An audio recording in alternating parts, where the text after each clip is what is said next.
Hey guys, welcome back. It's about 8 o'clock this morning. It's at 80 degrees. It's supposed to be 105, and there's a fire watch warning through Friday here in Terlingua, Texas. They haven't had rain in quite a while, and just to let you know, it's been harder than expected. Today I'm going with my realtor to check out some other land. Terlingua is so beautiful. Um, the terrain is a lot drier, but I think I can do it. I'm just, to honestly tell you, I'm really scared. I just hope that with my determination and my perseverance, I will conquer my fears. This is the largest test I have ever had. Uh, I spoke to a couple of people in the area, and they said it's very difficult. They said the primary concern is water. Catch water or have water delivered until you get yourself settled.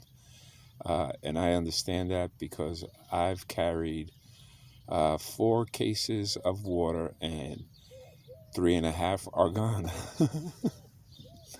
um, it's hot. It's a dry hot. It's not a humid hot, so you don't feel that you're getting hot. That's the issue for me. Since I'm not sweating, um, but the heat is like from internal, and it just dries me up. So I have to keep hydrating constantly. I even got those little tabs that you put for hydration and your electrolytes. That seems to be working, but uh, it's going to be rough. It's going to be a rough ride for me. Uh, I keep having second thoughts, but it's because of a place that I'm not used to and I'm not familiar with. And I think that's more of the fear that I'm having. I could easily get into my van and drive off. Uh, what they were telling me here with some of the people that live here, they said most of the people that come and they have this misconception that it's just so easy. The life out here, it's really not easy. And most of them that want to do this last maybe a year. And people that have lived here for a while last about 3 years. So some of them last longer, but this is like the average person that is going from one temperate zone to another, to a dry, arid place. Your body doesn't get accustomed to it that fast. So you have to make provisions. You have to work somewhat fast so you can get into shade. And here is the sky is so large, so big, um, hot here, and I think they were telling me that the past 2 years, uh, it rained and they had ample water.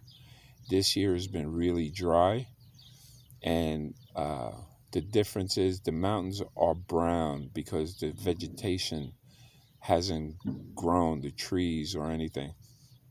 They're dormant. Uh, 2 years ago, they had blue bonnets all over the mountain. The year before, there were some yellow flowers all over, and the mountains looked fantastic. They had all greenery. The trees grew, the grass grew, and this time it's the opposite. So those are the swings that happen around here, and you have to be prepared for it because it's not as easy as getting in your car and driving maybe 10 miles, 15 miles. You're driving like 70 miles to the nearest store. Uh, it take you about an hour and something. My van, Maria, she's been holding up well. The only issue, the only problem that I'm concerned about is because of the elevation on the mountains, and because the mountains go up and then drop and then come back up again. I hope my transmission and everything holds out well. After that episode with getting stuck in the desert and figuring out what I needed to do to get some help, money comes into play. So if you guys are thinking of doing it, save money, save a emergency fund, save a fund for your car. Don't use that money for anything else, and get your water and your solar power. I'm using my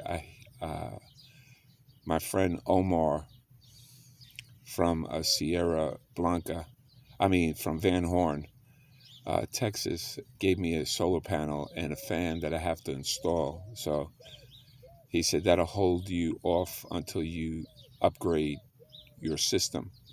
And I appreciate that what he did for me. I checked out some land in Sunset Valley in Sierra Blanca. Try to deal with different, realtors, but they didn't seem that they were that enthused or, follow up. And this realtor here, she's one of the top realtors, and I guess that's what makes her the top realtor. She is honest.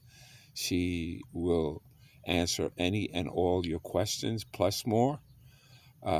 She wants to make sure that you are happy. She provides, not only as being a realtor, she provides a service for humanity. She'll tell you how it is. She has been raised and born here in this area, and she's a doll. Her husband, he is awesome guy, low-keyed, but he is great. He's taking me out today, and I'll see maybe 2 or 3 pieces of land.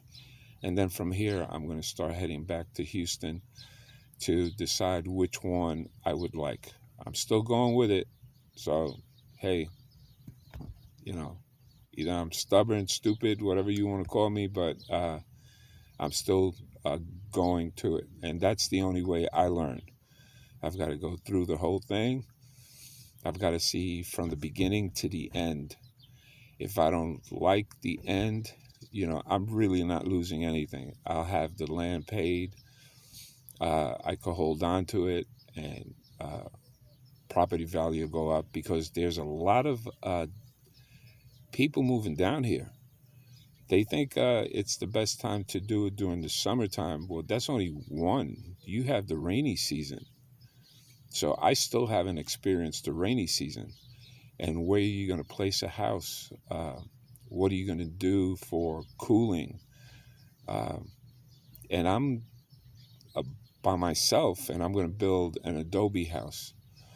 A lot of people don't have adobe houses here. Some have few, but it takes a toll on a person. It takes a toll on the body, and doing it by yourself, it makes it even worse. I see a YouTube channel, fantastic YouTube channel. The people, the family is awesome. I can't say no more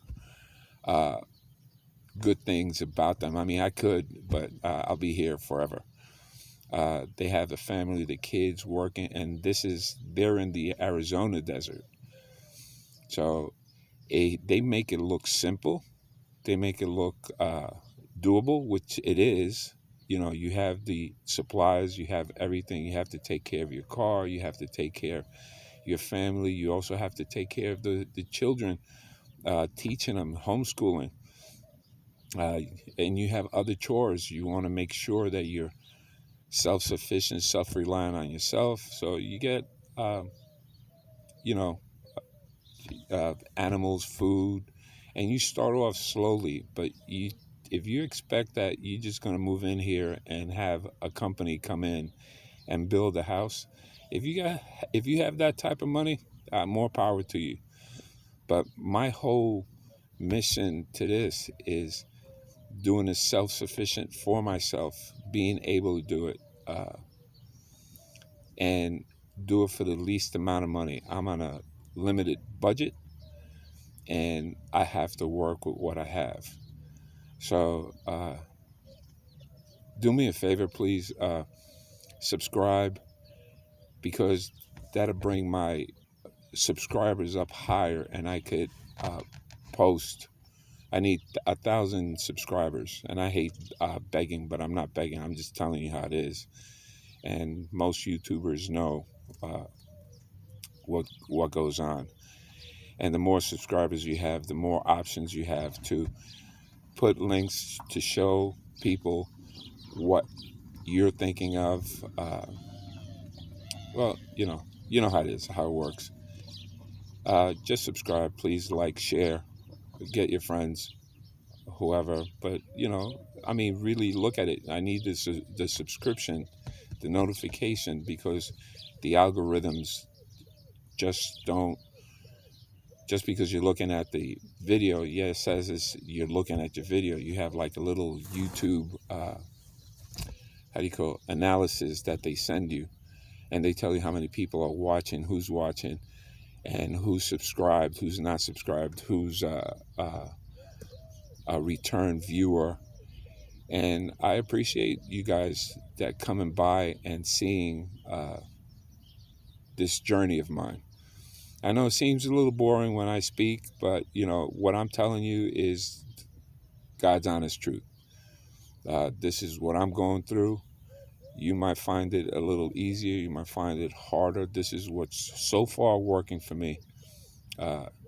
Thank God for a place. I would like to get a little camper so I could have my car or get a higher vehicle because of the terrain until I get the roads fixed.